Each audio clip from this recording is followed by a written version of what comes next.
Not long ago, we told you about the guy being called real-life MacGyver for inventively attaching his cell phone to a drone to call 911 after he got stuck in the snow.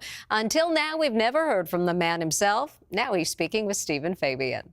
He's the real-life MacGyver who created the phone drone. Casey Ryan was stranded in Willamette National Forest in Oregon's Cascades Mountain Range with no cell phone service and no way of calling for help.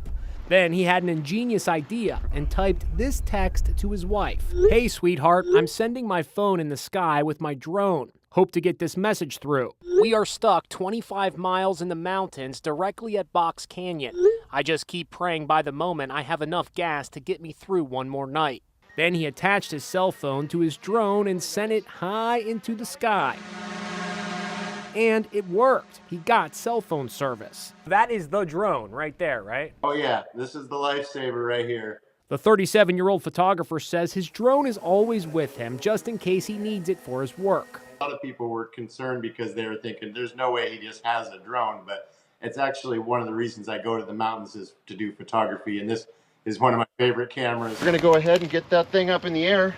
Casey took us back to the forest to show us how he came up with the inspired idea. As the propellers went, I gave it a little boost.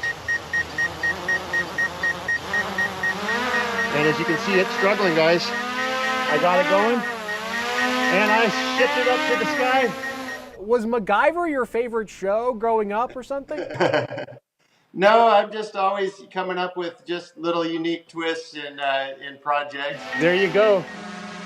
And Ryan's phone drone may have saved 2 lives. When rescuers reached him, they were also able to rescue another motorist who had spent multiple days stranded in the snow.